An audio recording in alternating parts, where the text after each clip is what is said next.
যার নামে না তিনাকে আল্লাহ তাআলা স্বপ্ন দেখায় দিলেন, আমি তোমাকে এমন একটা সন্তান দিব যে সন্তানের কারণে দুনিয়াটা দামি হবে, জমিনটা দামি হবে, গাছগুলা দামি হবে, মাছগুলা দামি হবে, চন্দ্র সূর্যগুলো দামি হবে।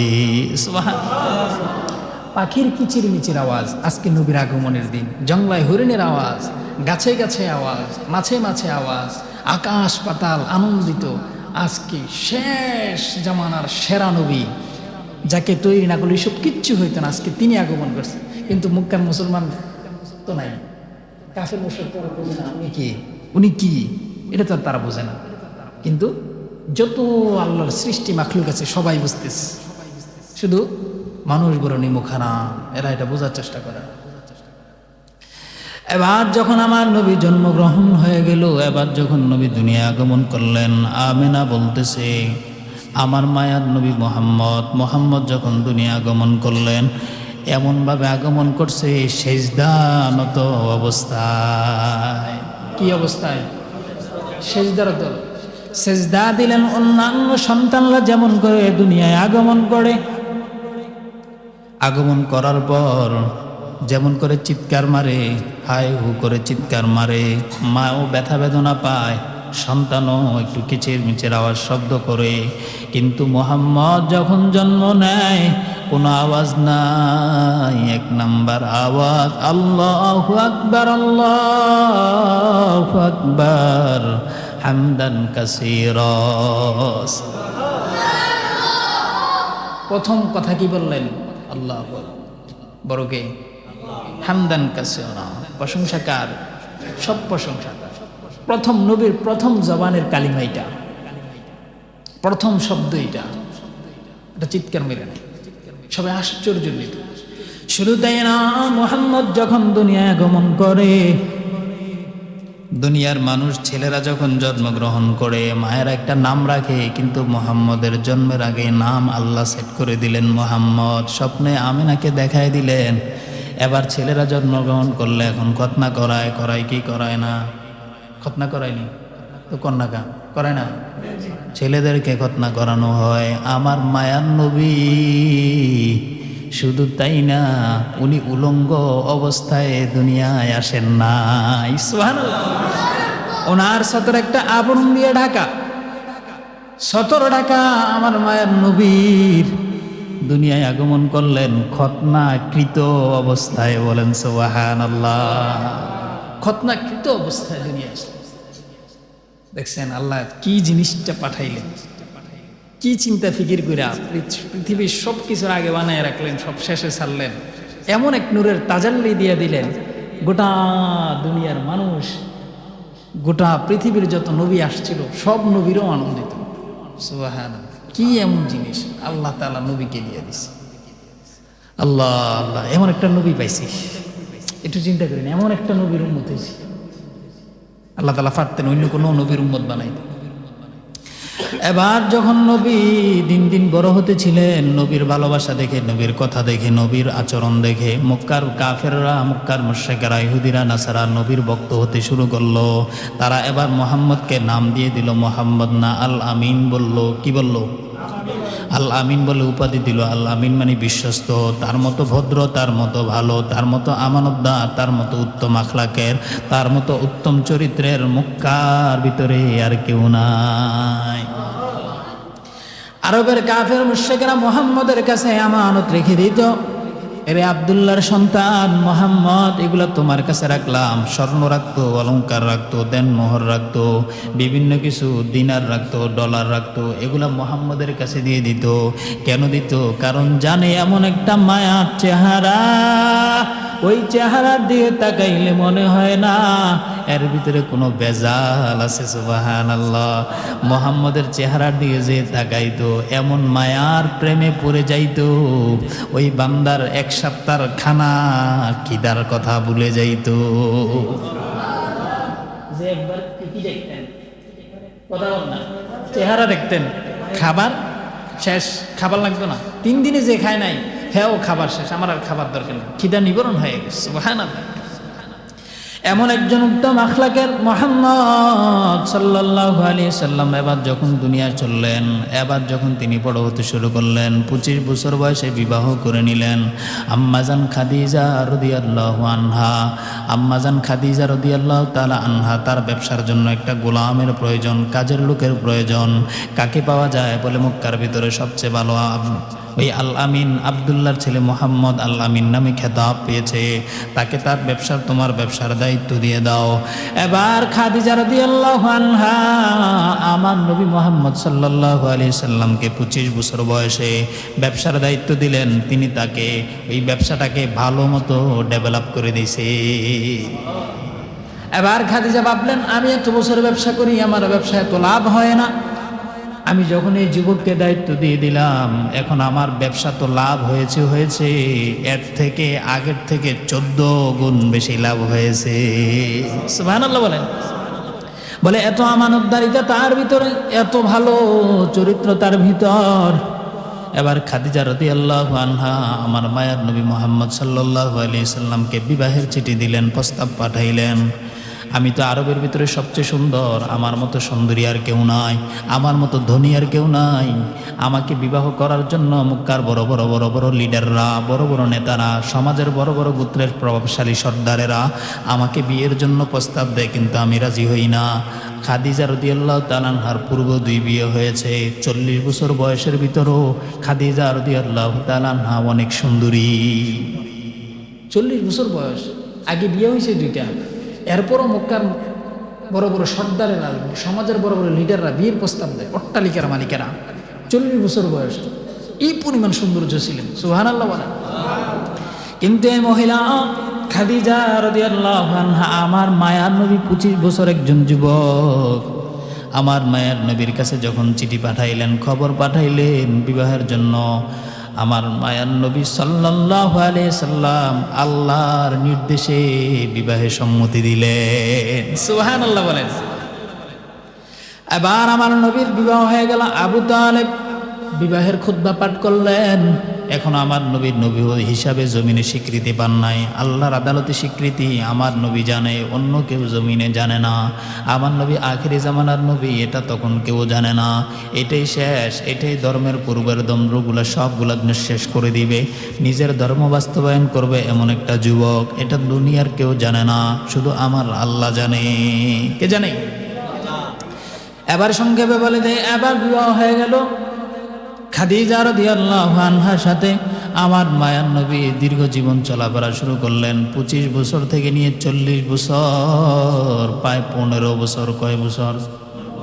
15 বছর সংসার খাদিজা রাদিয়াল্লাহু তাআলা আনহার সাথে আমার মায়ার নবী করলেন। খাদিজা রাদিয়াল্লাহু তাআলা আনহার সাথে 15 বছর সংসার করার পর আল্লাহ তাআলা ওহী পাঠায় দিলেন, ও পয়গম্বর, আমি আপনাকে নবী হিসাবে কোরআন নাজিল করে ওহী পাঠিয়ে দিলাম। সুবহানাল্লাহ। আমার মায়ার নবীর কাছে সর্বপ্রথম যখন ওহী নাজিল হয়, এবার মায়ার নবী কম্পন তৈরি হয়ে যায়, ভয় পেয়ে যায়, ভীত সন্তুষ্ট হয়ে যায়। বলে না, আল্লাহ তাআলা মনে হয় আমাকে আযাব এবং গজব দিয়ে আল্লাহ মনে হয় আমারে ধ্বংস করে দিবে, কারণ আমার শরীরটা অনেক ভারী ভারী মনে হয়, আমার ভিতরে জ্বর চলে আসলো। আম্মা জান খাদিজার দরবারে গিয়ে আমার নবী বলে, ও খাদিজা, আমার কম্বল দিয়ে চাদর দিয়ে আবৃত করে ধরো, আমারে আঞ্জা করে ধরো। আমার মা নাই, আমার বাবা নাই, আমার ভাই নাই, আমার বোন নাই, আমার মনে হয় আল্লাহ আমাকে ধ্বংস করে দিবে, আমার জ্বর শুরু হয়ে গেল। আম্মা জান খাদিজা এবার চিন্তা করলো, ও পয়গম্বর, আপনি নবী হয়েছেন, এই চিন্তা আল্লাহ তাআলা আপনাকে নবী বানায় দিছে, আপনি চিন্তা করবেন না, আল্লাহ আপনাকে ধ্বংস করবেন না, বরং আল্লাহ আপনাকে আরো হায়াত দান করবে। এবার আম্মা জান আয়েশা, আম্মা জান খাদিজা রাদিয়াল্লাহু আনহার কথা শোনার পর এবার আমার মায়ার নবী একটু ভীত সন্তুষ্ট হইলেন। এবার এখান থেকে ফিরলেন, হ্যাঁ, আল্লাহ আমাকে ধ্বংস করবে না, কারণ আমি তো কারো কোনো ক্ষতি করি নাই, আমি তো কারো উপরে কোনো জুলুম করি নাই, কারো সম্পদ আমি মেরে দেই নাই, অতএব আল্লাহ আমাকে ধ্বংস করবেন না। এবার খাদিজা চাদর দিয়ে যখন আমার নবীকে বেড়ায় ধরলেন, কান লাগাইয়া শুনে খাদিজা শুনতেছে আমার মায়ার নবী চাদরের ভিতরে গুনগুন গুনগুন করে চোখের পানি ছেড়ে কান্না করে। এবার আমার খাদিজা আমার মায়ার নবীকে প্রশ্ন করে, ও পয়গম্বর, আপনি নবী হয়েছেন, খুশির কথা, খুশির সংবাদ, কান্না করেন কেন? আল্লাহ তো আপনাকে ধ্বংস করবেন না, কেন কাঁদেন? খাদিজা যখন নবীকে প্রশ্ন করলেন, আমার নবী বলে, হিসাবে স্বীকৃতি পাইলাম, এখন আমি তো কালিমার দাওয়াত দিতে হবে। খাদিজা বলে, তাহলে দিবেন, সমস্যা কি? এবার কান্না বন্ধ নাই। খাদিজা অনেক বুদ্ধিমতী একজন মহিলা। এবার সাথে সাথে নবীকে বললেন, ও পয়গম্বর, কান্না বন্ধ করেন, আপনি নবী হয়েছেন, আপনার ঘরের বিবি যদি কালিমা গ্রহণ না করে এই কারণে বুঝি কাঁদেন? ও নবী, শুনে রাখেন, সর্বপ্রথম আমি আপনাকে নবী হিসাবে স্বীকৃতি দিয়ে দিলাম। আমি কালিমা পড়ে সর্বপ্রথম আপনার হাতে মুসলমান হয়ে গেলাম। এবার নবী কম্বল ওই চাদর ফালাইয়া দিলেন। চাদর ফালাইয়া দৌড় দিছে, যাও যাও, আমি খুশি, আমার আর চিন্তা নাই, আমার ঘর আগে ঠিক হয়ে গেছে। এখানে একটা বিষয়, প্রথম নবী দাওয়াত দিছে কারে? কথা কন না গা? খাদিজারে দিছে। এরপর খুশি হইয়া বাহিরে গেছে দৌড় দিয়া।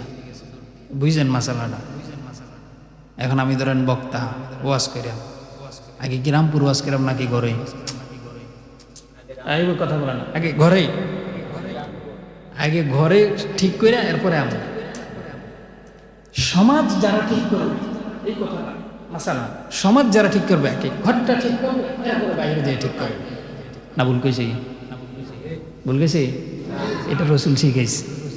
আজকে সবাই মেরাজের ভিতরে এটা একটা পয়েন্ট, এটা মাথায় রেখেন। আগে কি ঠিক করতে হবে? ঘরটা ঠিক করতে হবে। কারণ কোরআনে আসছে, কু আনফুসাকুম ওয়া আহলিকুম নার, তুমি ভালো হও, ঘর ঠিক করো, পরিবার পরিজনকে বাঁচাও।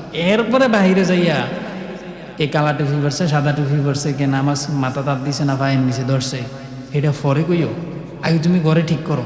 ঠিক আছে? আচ্ছা, এবার আমার মায়াল নবী দৌড়াইয়া চলে গেলেন পাহাড়ের চূড়ায়। গিয়ে পাহাড়ের বাসীদেরকে, মক্কার মুসলমানকার কাফের মুশরিকদেরকে বলে, আমার চাচারা, এ আমার ভাইয়েরা, এ আমার বোনেরা, এ আমার মহল্লাবাসীরা, এ আমার পরিচিত ভাই এবং বেরাদারা, আমি তোমাদেরকে যদি বলি এই পাহাড়ের চূড়ায় শত্রু বাহিনী আছে, তোমাদের উপরে হামলা করবে, তোমরা যদি এখান থেকে সরে না যাও, এটা তোমরা বিশ্বাস করবা? বলে, হ্যাঁ, কেন বিশ্বাস করব না? যদি বলি এরা তোমাদেরকে অন্যায়ভাবে জুলুম করবে, বিশ্বাস করবা? বলে, হ্যাঁ, কেন বিশ্বাস করবা না? কারণ আপনি তো আল্লামিন, কখনো মিথ্যা বলতে পারেন না, আপনি যা বলবেন এটাই তো সঠিক। এবার আমার মায়ার নবী বলেন, এ চাচা যান, এ আবু তালেব, আবু লাহাব, আবু জাহেল, উতবা, সাইবা, এ চাচারা, এ আমার চাচতো ভাইরা, আমি তোমাদেরকে বলি, আমি আখিরি জামানার নবী মুহাম্মদ কালিমার দাওয়াত নিয়ে আসলাম। পূর্বের সব ধর্ম ছেড়ে দাও, আমার আল্লাহর ইবাদত করো, অগ্নি পূজা ছেড়ে দাও, মূর্তি পূজা ছেড়ে দাও, আমাকে আল্লাহর প্রেরিত পয়গম্বর হিসাবে গ্রহণ করে নাও। সুবহানাল্লাহ।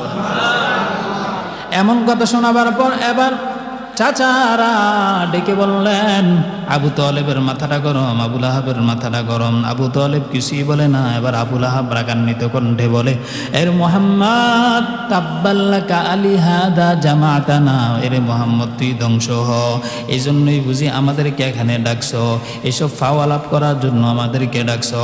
আমাদের বাপদাদার ধর্মগুলা বুঝি মিথ্যা, আমার দাদা বুঝি ভুল করছে, আমার বাবা বুঝি ভুল করছে, তুই কোত্থেকে আইলি?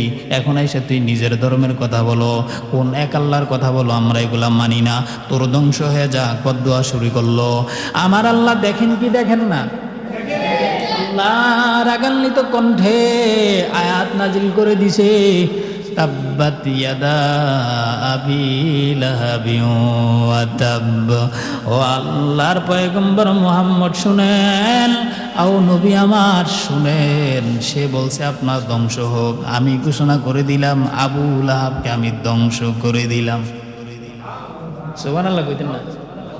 ধ্বংস আমি কি করে দিলাম? এখান থেকে আরেকটা পয়েন্ট, এখান থেকে কেউ যদি হকের বিরুদ্ধে বদদুয়া করে, এই বদদুয়াটা তার উপরে এসে, কেউ যদি একটা ভালো মানুষকে বদদুয়া করে, এই দোয়াটা আমের উপরে আইয়া পড়বে। এই কারণে হাদিসে আসছে কখনো কাউকে বদদুয়া না দেওয়া।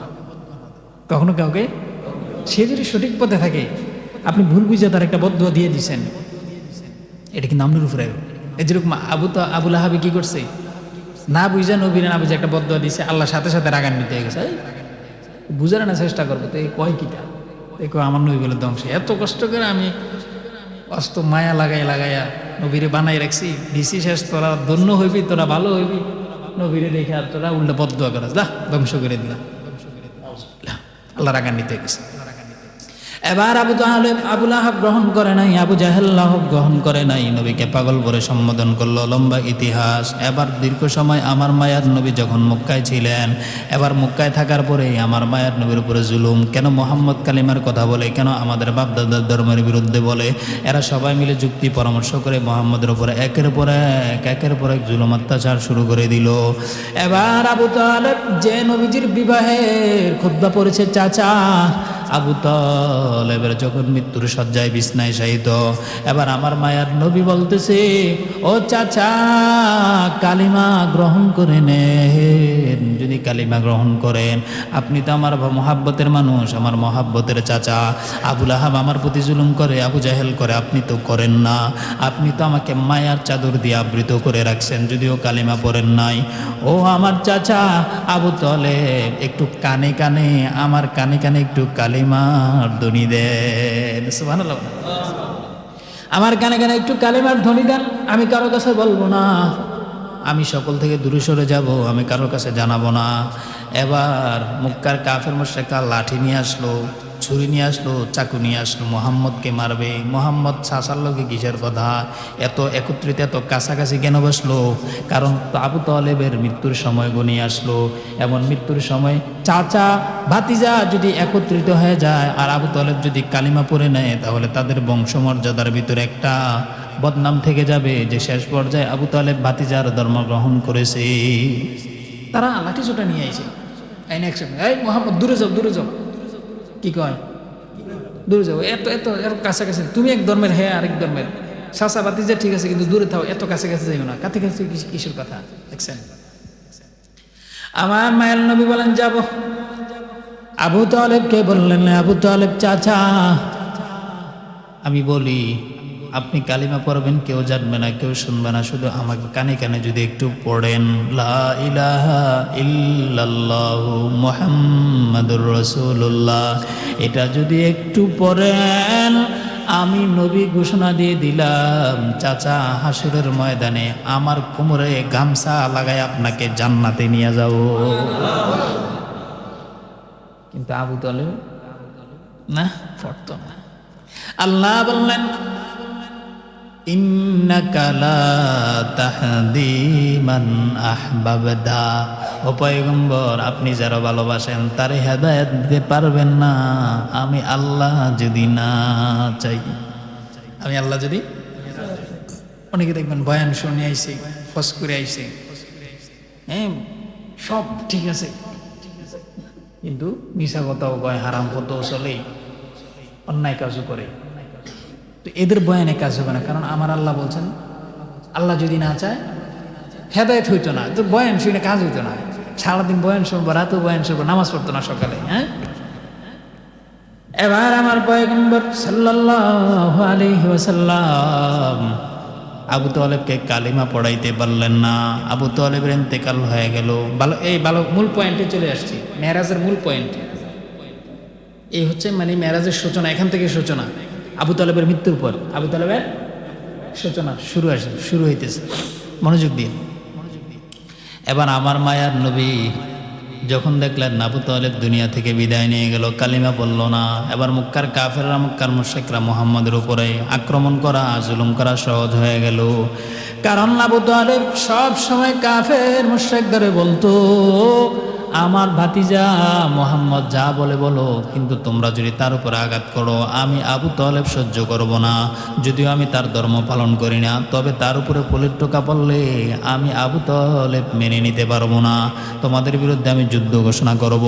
আবু তালেব এই কঠিন হুঙ্কারের কারণে আমাদের মায়ার নবীর উপরে কাফেররা জুলুম করতে পারে না। সুবহানাল্লাহ। এই একটা গুণের কারণে, এই একটা গুণের কারণে আবু তালেবকে, হাদিসে আসছে, আবু তালেবকে আল্লাহ তাআলা জাহান্নামে দিবে না, জাহান্নামে দিবে না, জাহান্নামে দিবে না, শুধু জাহান্নামের 2টা জুতা পরাই দিব না, যেহেতু কালিমা পড়ছে না। হাদিসে আসছে জাহান্নামের এই 2টা জুতা পরার কারণে আবু তালেবের পুরা শরীরটা, চামড়াটা এই জুতার ভারী গরমের তাপে খসে খসে পড়ে যাবে, গলে গলে পড়ে যাবে। এখানে আরেকটা মাসালা পয়েন্ট, হাদিসে এটা বলা হয়েছে আবু জাহেল বেঈমান, কিন্তু মুহাম্মদের সাথে সম্পর্ক, অন্তরে মহাব্বত থাকার কারণে জাহান্নামে যাবে না, বাইচা গেছে জাহান্নাম থেকে, কিন্তু আযাব আছে, কিন্তু জাহান্নামের কঠিন আযাব থেকে বাঁচছে। ঠিক তদরূপভাবে কেউ যদি কোরআনওয়ালা, আল্লাহওয়ালা, আলেম ওলামা, কোরআনওয়ালাদের সাথে সম্পর্ক রাখে, যদিও সে ইমানদার না, যদিও সে বেঈমান, যদিও ইমানওয়ালা কিন্তু ভালো ইমানওয়ালা না, আল্লাহ তাআলা তাকেও জাহান্নামের আগুন থেকে বাঁচাবে। সুবহানাল্লাহ পড়ে, এর হাদিসে আসছে যতই গুনাহগার হয় সে যদি খাঁটি নিয়তে একেবারে নির্ভেজালে, আবার ভেজাল থাকলে হইতো না, আবু তালেব কিন্তু নির্ভেজাল ছিল, ভিতরে কোনো পেঁচগোছ ছিল না। কত ঠিক আছে আমি পালন করি না, ঠিক আছে, কিন্তু আমি মানতে পারতাম না আমার এত ভালো একটা ছেলে, এত ভদ্র, তার ভিতরে কোনো ভুল দেখতেছি না। কোরআনের মহাব্বতে দেখছে কোরআনের ছোঁয়া ওনার ভিতরে, ওনারে আবার কেমনি কি করে, ঠিক আছে। তো এটা হাদিসে আসছে, কেউ যদি এমন করে আল্লাহ তাআলা তাকেও আযাব থেকে মাফ করবে, বলেন আমিন। আল্লাহ তাআলা আমাদেরকে তৌফিক দান। এবার আবু তালেবের যখন ইন্তেকালের পর কাফের মুশরিকরা আমার মায়ার নবীর উপর চড়াও হয়ে গেল, সমস্ত কাফের ঐক্যবদ্ধ হয়ে গেল, মুহাম্মদকে আর জমিনে রাখা যাবে না, মুহাম্মদকে মক্কায় রাখা যাবে না, মুহাম্মদকে মক্কা থেকে বিতাড়িত করতে হবে।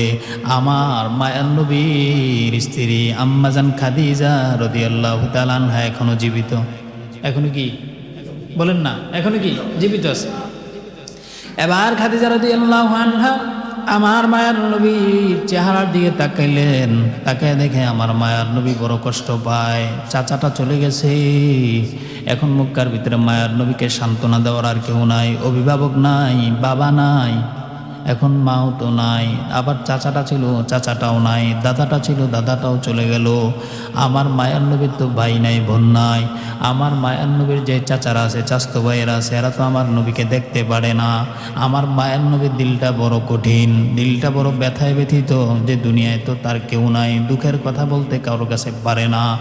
এবার খাদিজা তাকায়া আমার মায়ার নবীকে বলতেছে, ও পয়গম্বর, আমি বুঝে ফেলছি আল্লাহ আমাকেও আর বেশি দিন রাখবে না, আমার মনে হয় আল্লাহ যেহেতু আপনার চাচা আবু তালেবকে নিয়ে গেছে, অতএব অতি তাড়াতাড়ি আমাকেও আল্লাহ নিয়ে যাবে, বলেন সুবহানাল্লাহ।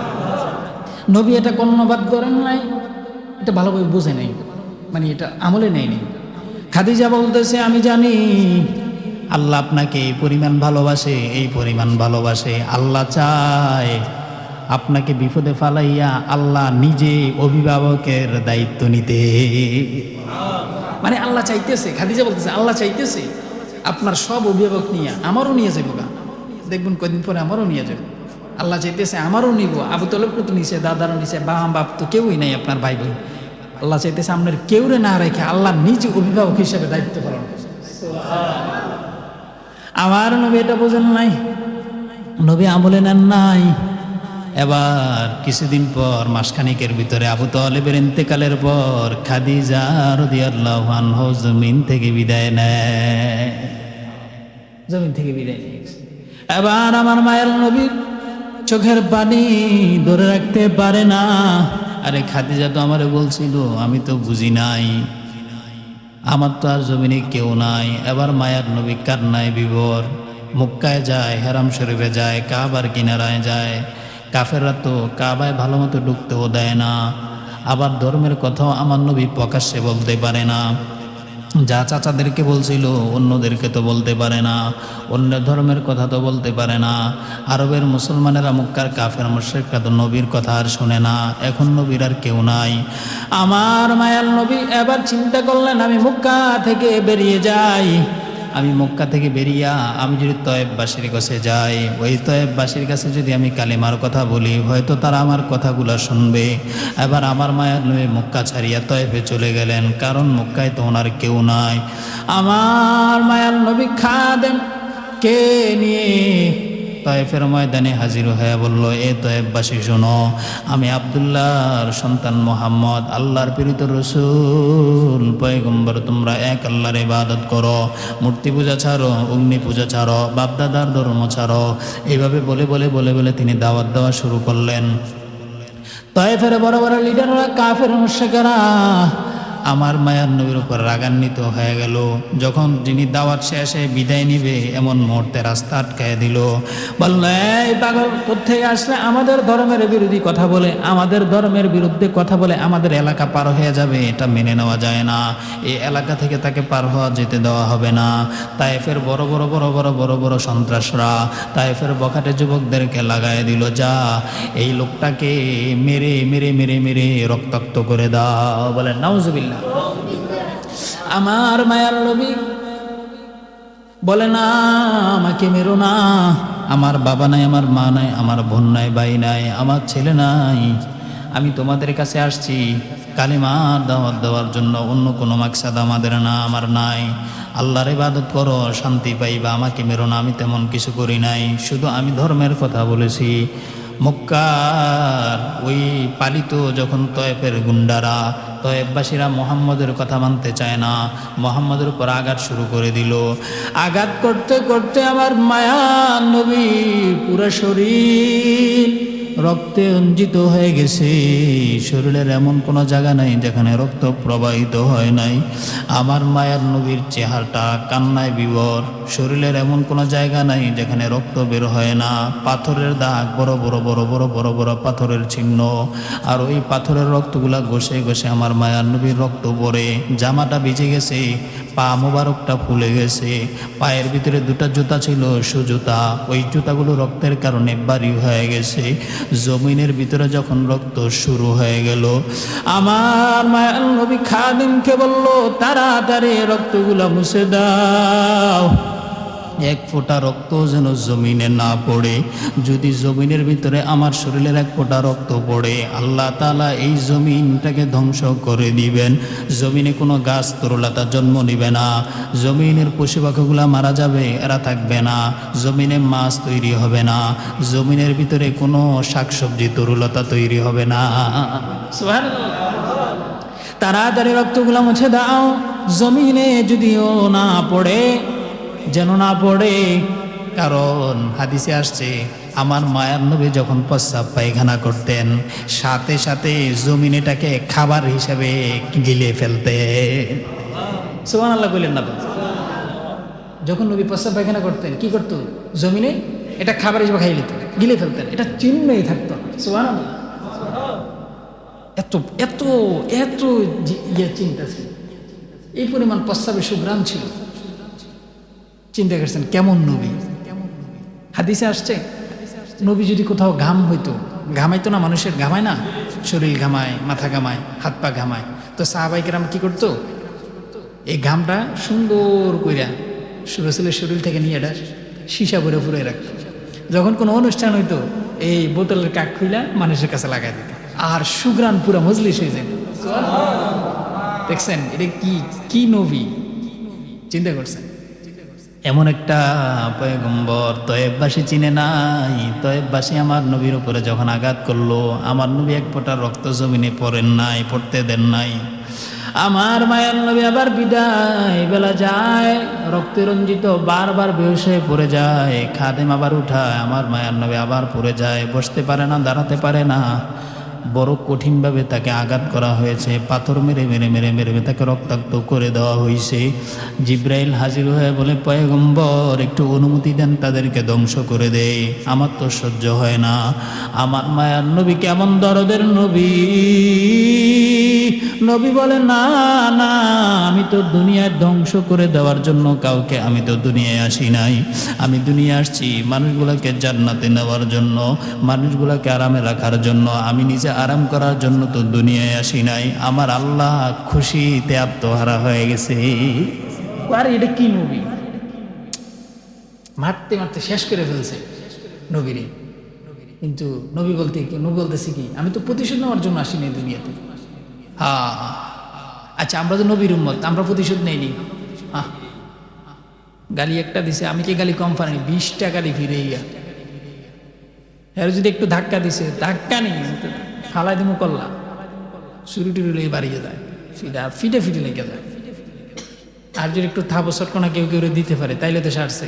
এটা অফিস আদালত হত্যার মামলা একেবারে সরকারের পর্যন্ত চলে যাবে। হ্যাঁ, হয় না? অথচ এটা নবীর আদর্শ না। নবীর আদর্শ হচ্ছে কেউ যদি তোমাকে ব্যথা দেয়, কষ্ট দেয়, মাফ করে দাও, মাফ করে দাও। গালি দিও না, তুমি সবর করো, ধৈর্য ধারণ করো। কেউ যদি তোমার প্রতি জুলুম করে তুমি তার জন্য বদদোয়া করো না, দোয়া করো। নবীর আদর্শ। আমার মায়ার নবী জিব্রাইলকে বললেন, না তুমি চলে যাও, আমি তায়েফবাসীর জন্য দোয়া করি আল্লাহ তাআলা যেন, যদিও এই প্রজন্ম আমার প্রতি কালেমা আনে নাই, কিন্তু এমন একটা প্রজন্ম তায়েফের ভিতরে তৈরি হবে, এদের ভিতরে কেউই কালিমা ছাড়া থাকতে পারবে না। আজকে তায়েফে যান, একজন অমুসলিম পাইবেন না। পাইবেন? একজনও নাই যে হ্যাঁ কালিমা পারে না, অন্য ধর্ম, এইরকম একজনও নাই, সব মুসলিম। এটা আমার নবী ওই দিনের ত্যাগ, ওই দিনের ত্যাগ। যদি নবী ধ্বংস করে দিতেন তায়েফে আজকে এত মুসলমান থাকলো? নবী দেখছেন, ভবিষ্যৎ প্রজন্মের কথা চিন্তা করছেন। একসময় এরা যদিও আমার দেখছে না, আমার ইতিহাস যখন পড়বো, আমি এমন করে গেছি কালিমার দাওয়াত দিয়ে আসছি, তখন তারা ইমানই পাওয়ারে কান্নায় বিচলিত হবে। আপনারা যখন তায়েফে যাবেন, যে জায়গায় রসুল দাঁড়াইছে, রসুলকে যেখানে আঘাত করছে, ওই জায়গাটা যখন আপনি পাইবেন, আপনার দিলটা কিরকম ব্যথায় ব্যথিত হবে, চুম্বকের না আকর্ষণ করবে না? যদি মোহাব্বত থাকে করবে আর কি। এবার আমার মায়ার নবী চলে আসলেন তায়েফের জমিন থেকে। এবার আমার মায়ার নবী মক্কায় রওয়ানা। মক্কার কিনারায় বাইতুল্লাহ হারাম শরীফের কিনারায় হাতিমে কাবা, চাচাতো বোন উম্মে হানি, চাচাতো বোনের বাসায় আমার মায়ার নবী শোয়া। এবার আল্লাহ তাআলা জিব্রাইলকে পাঠায় দিল, জিব্রাইল যাও, আমার নবী অনেক কষ্টে আছে। আমি খাদিজাকে নিয়ে গেলাম, নবী কষ্ট পাইল। আমি আবু তালেবকে নিলাম, নবী কষ্ট পাইল। নবীর কালিমাটা আরবের ভিতরে কেউ গ্রহণ করলো না, চাচারা গ্রহণ করলো না, চাচিরা গ্রহণ করলো না, বাতিজারা গ্রহণ করলো না, কেউ তো গ্রহণ করলো না। নবী বড় কষ্টে আছে, তায়েফে গেল কালিমার দাওয়াত দেওয়ার জন্য। তায়েফবাসী তাকে মারার জন্য রওনা হয়ে গেল, তাকে আঘাত করলো। এখন আমার নবীর দিলটা বড় ব্যথায় বিধিত। জিব্রাইল যাও, আমি চাই আমার নবী যেন একবার আমার ঘরে মেহমান হিসাবে আসে। এই যে মেরাজের আলোচনা, বুঝছেন? কোন থেকে ঘুরে গিয়েছি, কেন গেলেন? এই নবীর মন খারাপ, সব কিছু এইভাবে হইতেছে। চাচা গেল গা, খাদিজাও গেল গা, এখন তায়েফে গেছে দাওয়াত দেওয়ার জন্য, উল্টা মাইর খেয়ে আসছে। এখন মনটা খুব খারাপ। আল্লাহ এবার জিব্রাইলকে বলে, যাও জান্নাত থেকে একটা বাহন নিয়ে যাও, নবীর কাছে সালাম দাও যে আল্লাহ দাওয়াত দিছে আল্লাহর বাড়িতে যাওয়ার লাগিয়া, তাহলে মন ঠিক হয়ে যাবো। সুবহানাল্লাহ বলে, মন ঠিক হয়ে যাবো। আরে কান্না করার কিছুই নাই, এটা হইবেই। চলেন, আপনাকে দাওয়াত দিছে, আল্লাহ দাওয়াত দিছে। এখানে আরেকটা পয়েন্ট, এই মজলুমদেরকে দাওয়াত দেওয়া। মজলুমদেরকে কি দেননি দাওয়াত? হুজুর খাইলে বেশি দাওয়াত দেন যেত না, হুজুর হাদিয়া দেওয়া লাগবে, দাওয়াত দেওয়া লাগে না, এরকম নাকি? না, এটা সুন্নত। এটা কি সুন্নত? মেহমান ঘরে আসলে তার রিজিক খায়, আপনার রিজিক না, মেহমান তার রিজিক খায়। হাদিসে আসছে, ওই মেহমান আসবে দেখে আল্লাহ তাআলা আপনাকে রিজিকটা প্রশস্ত করে দিচ্ছে। সুবহানাল্লাহ। যাদের ঘরে মেহমান যায় না, হাদিসে আসছে, যাদের ঘরে মেহমান যায় না আল্লাহ তাআলা ওই ঘরে বরকত দেয় না। যদিও হ্যাঁ মনে করে সাময়িকভাবে হ্যাঁ খুব ভালো আছে, কিন্তু হুদাই আল্লাহ তাআলা তাকে কোনো না কোনো ফেরেশানির ভিতরে ডুবাই রাখছে। দাওয়াত দিতে গেলে আলাদা একটা মন ফ্রেশ লাগে, আর যার মন ফ্রেশ থাকে আল্লাহ তাআলা তাকেই বরকত দান করে। সুবহানাল্লাহ। আচ্ছা, এবার আজরাইল চলে গেল। জিব্রাইল জান্নাত থেকে, জিব্রাইল আলাইহিস সালাম একটা বুরাক নিয়ে জান্নাতে একটা বাহন নিয়ে আমার মায়ার নবীর দরবারে হাজির। আসসালামু আলাইকুম ইয়া রাসূলুল্লাহ, চলেন আল্লাহ সালাম পাঠাইছে। বলে কোথায়? বলে আল্লাহর বাড়ি যাবেন। এখন বলে হ্যাঁ, আমার মায়ার নবী জমজম কূপের পানি দ্বারা উযু বানাইলেন, 2 রাকাত সালাত আদায় করলেন, উযু বানাইলেন, উযু বানাইয়া জান্নাতের ওই বোরাক বাহন, ওই জান্নাতের বোরাকের উপরে উঠলেন। আল্লাহ তাআলা একটা মুহূর্তের ভিতরে এক কদমে বাইতুল মাকদিসে নিয়ে গেছে। সুবহানাল্লাযী আসরা বিআবদিহি লাইলাম মিনাল মাসজিদিল হারাম মিনাল মাসজিদিল হারাম ইলাল মাসজিদিল আকসা। সুবহানাল্লাহ। আল্লাহ বলেন আমি এমন পবিত্র সত্তা, আমি আমার বান্দা মুহাম্মদ আমার পয়গম্বরকে আমি মক্কাতুল মুকাররমা হারাম শরীফ থেকে বাইতুল মাকদিসে নিয়ে গেলাম এক পলকে। সুবহানাল্লাহ। এবার কেমন লাগতেছে উনি যে ওইখানে গেলেন, হাদিসে আসছে উনি যখন ওই জান্নাতে বোরাকে গেলেন, এটা অনেক দ্রুতগামী বাহন, তবে উনি যে অতিক্রম করতেছিলেন, আমরা যেরকম হাঁটলে সবকিছু সচরাচর স্পষ্ট দেখি না, ওনার এই বাহনটা যদিও অনেক দ্রুত গতিতে গেছে, কিন্তু মক্কা থেকে বাইতুল মাকদিস পর্যন্ত উনি আমাদের মতো স্বাভাবিক সবকিছু দেখছে। সুবহানাল্লাহ। মানে হাঁটতে চলতে রাস্তায় যত মানুষ আসে, যত মানুষ আমরা দেখি, হাট বাজার গাড়ি টেনে দেখি, উনি সবকিছু এরকম স্বাভাবিকভাবে দেখছে। কোন পর্যন্ত? বাইতুল মাকদিস, বাইতুল মাকদিস পর্যন্ত, মসজিদ আকসা পর্যন্ত। আল্লাহ দেখছেন সময়ের ভিতরে কি বরকত দিছে, ওনার চোখের ভিতরে কি বরকত দিছে, সব কিছু আল্লাহ তাআলা ওনার কন্ট্রোলে করে দিছে। আগামনী সামনে একটু মূল আলোচনা তো শুরু করি নাই, মূল আলোচনায় ঢুকতেছি। এবার যখন তিনি বাইতুল মাকদিসে গেলেন, প্রতিমধ্যে বাইতুল মাকদিসে যাওয়ার আগে আমার মায়ার নবী যাওয়ার আগে পিপাসা লাগছে, কি লাগছে, পানি খাবে। পানি খাওয়ার জন্য উনি হঠাৎ বাহন থামাইলেন, আমি একটু পানি পান করব। তাকায় দেখলেন একটা কূপের ভিতরে মক্কার কিছু মানুষ ওইখানে ব্যবসার জন্য গিয়েছে ওই বাইতুল মাকদিসের এরিয়ায়। এবার আমার মায়ার নবী কূপে গেলেন, পানি পান করলেন। জিজ্ঞাসা করলেন তোমার বাড়ি কই? বলে আমার বাড়ি মক্কায়। বলে কি বলো, আমাদের বাড়ি তো মক্কায়। বলে কোথায় যাও? বলে বাইতুল মাকদিসে যাই। কোত্থেকে আসছো? বলে বাইতুল মুকাররম মসজিদুল হারাম মক্কাতুল মুকাররমা থেকে আসছি। সুবহানাল্লাহ। এবার কথা হয়েছে তাদের সাথে, আমরা এলাকা মানুষ কই যেতেছেন? বাইতুল মাকদিসে যেতেছি। কথাবার্তা বলে উনি রওনা দিয়েছেন, আবার বাইতুল মাকদিসে চলে গেল। এটা একটা দলিল। ওই নবী যদি আইসা আবার বলে তখন এটা দলিল হিসাবে হবে। এটা রাখিয়া দেন, এটা মনে করাই, বুঝলে গেলে আবার একটু মনে করাই দিন, এটার একটা ব্যাখ্যা দেব। এবার যখন বাইতুল মাকদিসে গেলেন, সেখানে গিয়ে দেখে সমস্ত নবীরা হাজির হয়ে গেছে।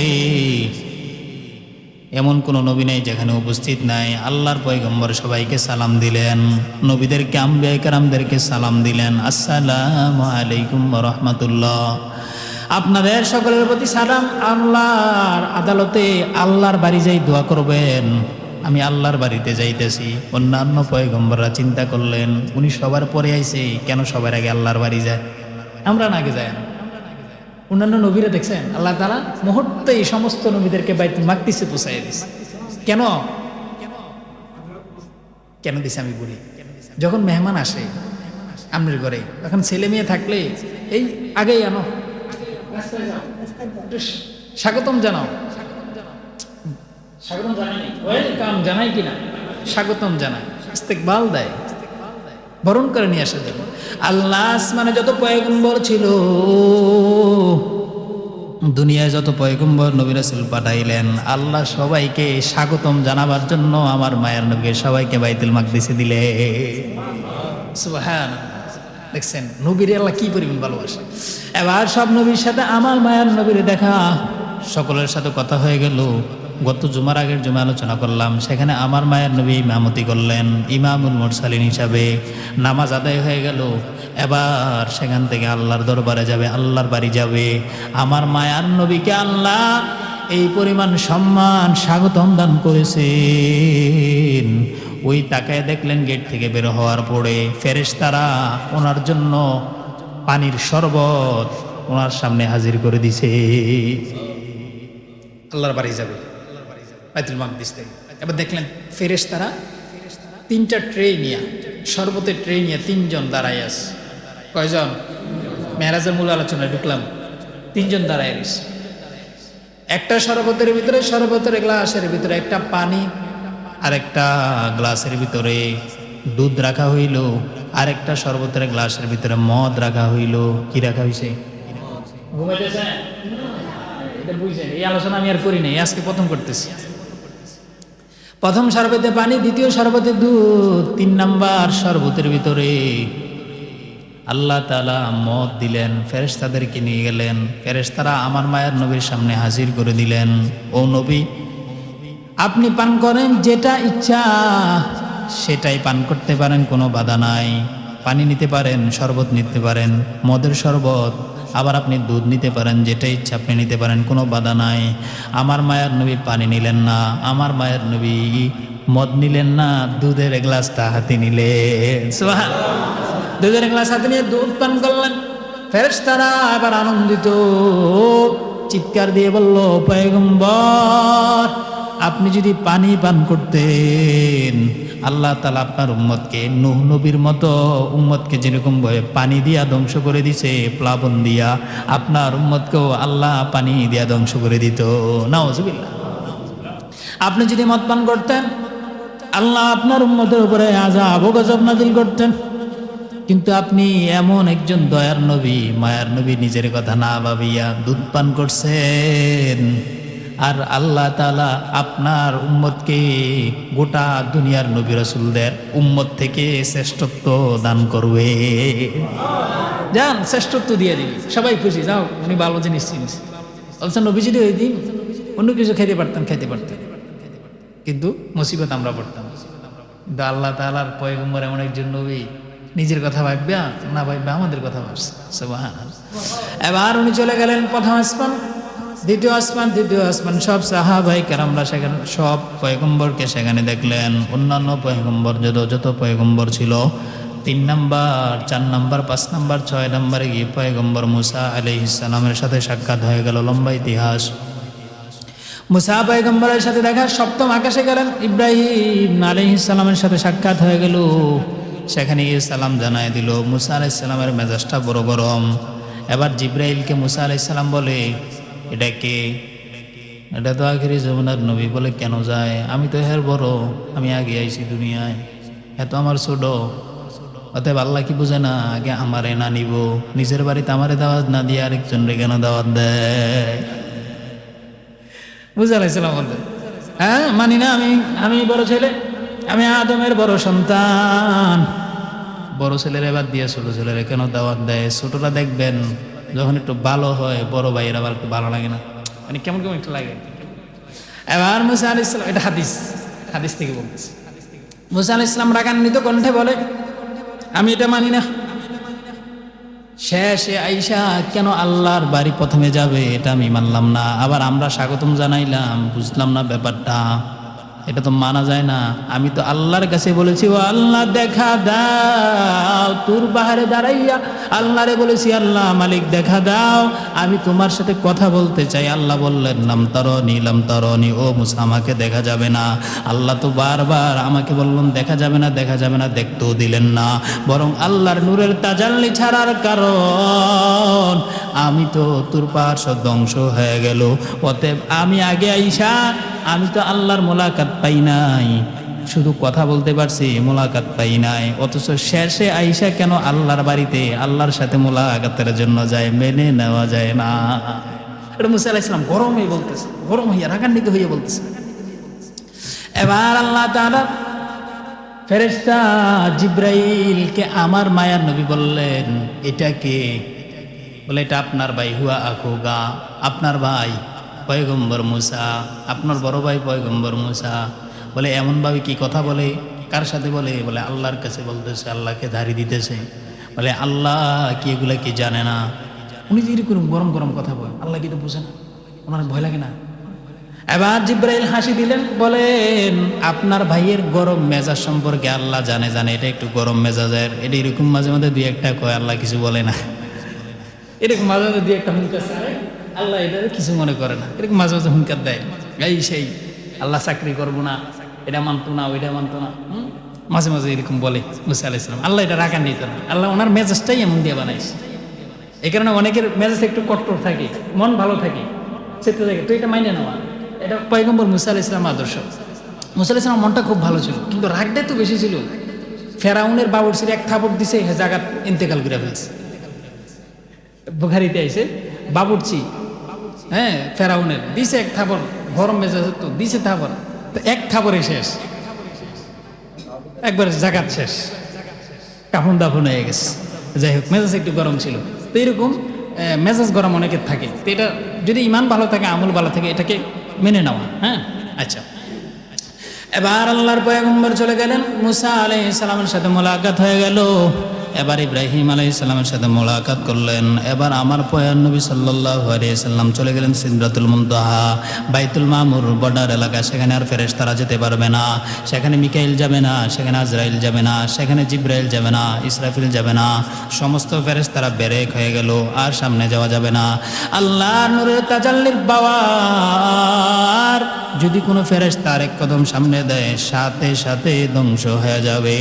এবার আমার জিব্রাইল আলাইহিস সালাম আমার মায়ার নবীকে বললেন, ও পয়গম্বর, আবার আপনি যান। আমি আর যাব না। বলে কেন? আমি তো চিনব না। বলে যান, আল্লাহ আপনাকে কুদরতিভাবে দেখায়া দেখায়া রাস্তায় নিয়ে যাবে। সুবহানাল্লাহ।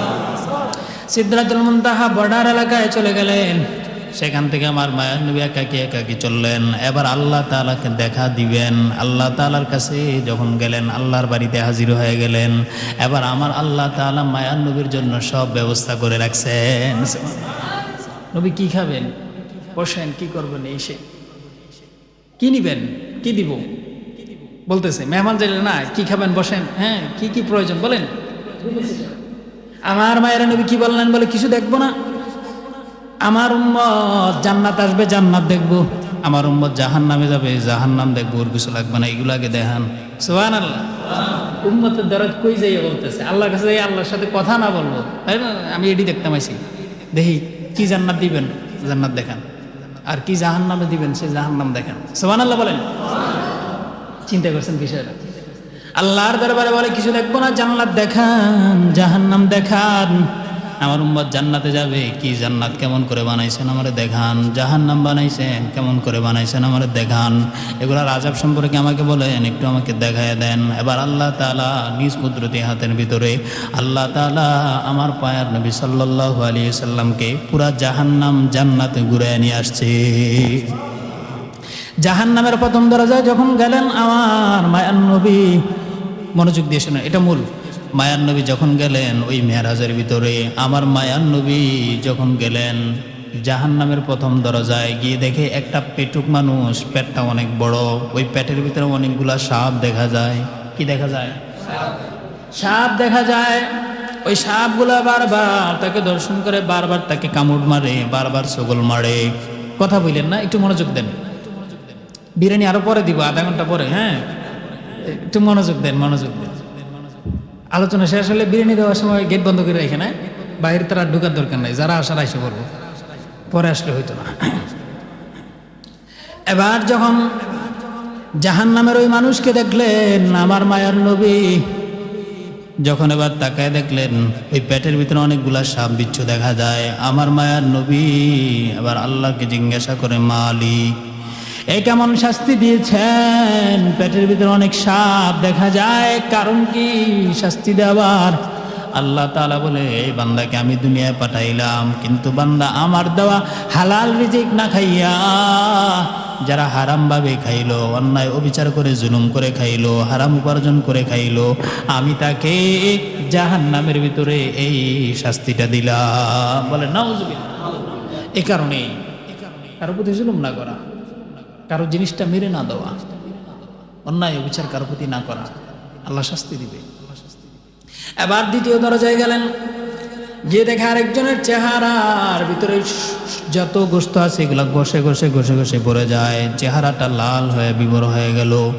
গরম গরম তাপ, জাহান্নামের তাপ। আল্লাহর পয়গম্বর বললেন, এটা কিসের শাস্তি?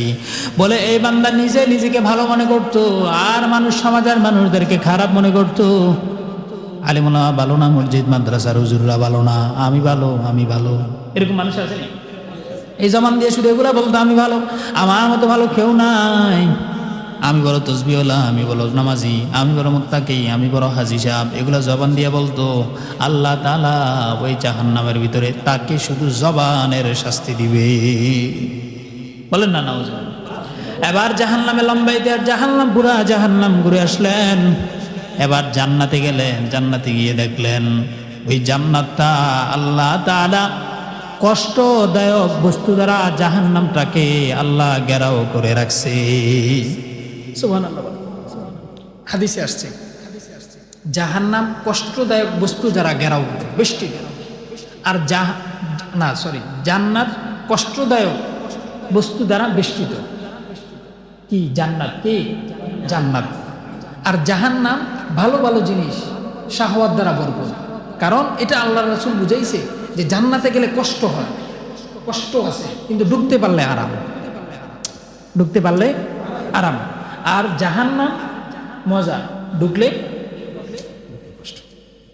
এই কারণে দুনিয়ার সব খারাপ কাজগুলো যাদের কাছে ভালো লাগে, এখন দুনিয়ার সব ভালো ভালো কাজ তারা করবে, দুনিয়ার হারাম পথে তারা চলে, তারা ভালো থাকবে, কিন্তু জাহান্নাম তাদের জন্য বড় কষ্ট।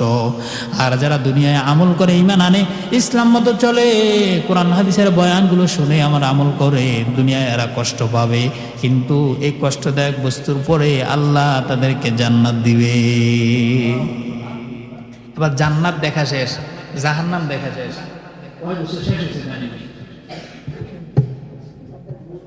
27 বছরে শেষ হয়ে গেছে। সুবহানাল্লাহ কোন?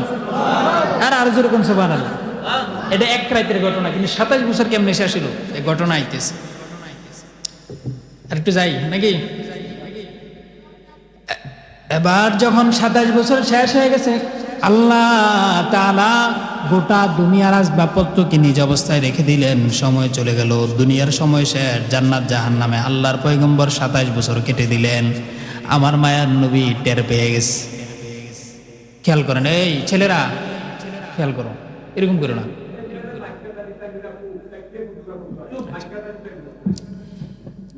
তো এই ছেলেরা একটু খেয়াল করেন, সবাই একটু এদিকে খেয়াল করেন, একটু ফাঁকাফাঁকি হয়ে বসে। 27 বছর চলে গেল, আমার মায়ার নবী আন্দাজ করছে, আর আমি জান্নাত জাহান্নাম করলাম। সময় তো অনেক চলে গেছে, 27 বছর, অথচ মেরাজের রাত। হাদিসে আসছে, কোরআনে বলা হয়েছে, আল্লাহ তাআলা এশারের নামাজের পর আমার মায়ার নবীকে 7 আসমান 7 জমিন ঘুরেয়া ফজরের আগে আবার মক্কায় দিয়ে গেছে। এটা কেমনে হয়েছে? আল্লাহ তাআলার নির্দেশেই হয়েছে। সুবহানাল্লাহ। দুনিয়ার সময়টা নবীজির জন্য, মক্কা কাফের মুশরিকদের সবার জন্য ওই এশা থেকে ফজর হয়েছিল, কিন্তু আল্লাহ তাআলা আসমান এবং লৌহ আরশ কুরসি সব রাসূলকে দেখাইছে। আল্লাহ তাআলা 27 বছর দুনিয়ার হায়াত হিসাবে 27 বছর কাটাই দিছে। সুবহানাল্লাহ। এটা একটু চিন্তা করেন, 27 বছর শেষ নবী। হঠাৎ নবী বুঝতে পারছে, এটা তো কিছু একটা। এবার নবী বলে, না আমি যাবো, তাড়াতাড়ি যাবো, আমার উম্মতের কাছে চলে যাব, তাড়াতাড়ি বিদায় দেন। আল্লাহর সাথে কথা হয়ে গেল, তাড়াতাড়ি বিদায় দেন, আমি আর থাকবো না। বলে আরেকটু বেড়ান, আরেকদিন থাকেন, আরো কিছু খায়েন। আবার নবী বলে, না আমি আর থাকবো না, আমার উম্মত বড় একা, ওই উম্মত কিভাবে জানি আছে, তাড়াতাড়ি আমাকে আমার উম্মতের কাছে নিয়ে যান। সুবহানাল্লাহ। দেখছেন, ওইখানে যাই আবার উম্মতের কথা মনে পড়ছে, আমার উম্মত রয়ে গেছে, আমি এখানে বই থাকলে হইতো না, আমার মনে যাইতে হবে, হয় নাকি? যাইতে হবে। আল্লাহ আল্লাহ, কি নবী দিছে। এবার 27 বছর শেষ হওয়ার পর কি নিবেন? আল্লাহ তাআলা বলে, আমার নবী আল্লাহর দরবারে বলে, আমার কিছু লাগবে না, আমার উম্মতের জন্য যা দেওয়ার দেন, আমি নবীর কিছু লাগবে না। সুবহানাল্লাহ বলেন। এবার আমার মায়ার নবী সাল্লাল্লাহু আলাইহি ওয়া আলিহি ওয়াসাল্লাম যখন বললেন, আমার উম্মতের জন্য দেন, আমার কিছু লাগবে না, আল্লাহর সাথে যখন বললেন, আল্লাহ বলে, কি নিবেন? আল্লাহ বলেন, আমি 50 ওয়াক্ত নামাজ দিলাম, নিয়ে যান। যদি এগুলা নেন, আপনার উম্মত বড় মর্যাদাবান হবে, বড় ভালো হবে, বড় উত্তম আদর্শওয়ালা হয়ে যাবে, জান্নাতি হয়ে যাবে, লাভবান হবে, নিয়ে যান। এবার আমার মায়ের নবী নিয়ে নিছে, নিয়ে রওনা হয়ে গেল। আসমান 7ম আসমান শেষে 6ষ্ঠ আকাশে যখন রওনা এসে বসলেন, এবার মুসা আলাইহিস সালাম বললেন, আল্লাহর বাড়ি গেলেন, কি আনলেন? বলে, উম্মতের জন্য 50 ওয়াক্ত নামাজ আনছি। সুবহানাল্লাহ বলেন। আপনার জন্য কিছু আনেন নাই? বলেন, আমার লাগবে না, উম্মতের হলেই হবে। সুবহানাল্লাহ। সুবহানাল্লাহ কোন না? আরে একবার সুবহানাল্লাহ বললে তো অনেক সওয়াব, অনেক অনেক সওয়াব। আমার জন্য কিছু আনি নাই, উম্মতের জন্য 50 ওয়াক্ত নামাজ নিয়ে আসলাম। আচ্ছা ভালো কথা, আপনার উম্মত কি 50 ওয়াক্ত নামাজ পড়তে পারবে? আমার উম্মতের জন্য তো এক ওয়াক্ত নামাজ ছিল, এটাই তো পড়ে নাই। আপনার 50 ওয়াক্ত নামাজ আপনার উম্মত কবে পড়বে? আপনার তো হায়াতও কম, 63 বছরে পরে বাঁচবেন না, দুনিয়া ছেড়ে চলে যেতে হবে। এত লম্বা সময় নাই, হায়াত কম, কম সময়ের ভিতরে 50 ওয়াক্ত নামাজ কখন পড়বেন? তাড়াতাড়ি যান, আল্লাহর আদালতে গিয়ে বলেন, আল্লাহ কিছু কমায়া দেন।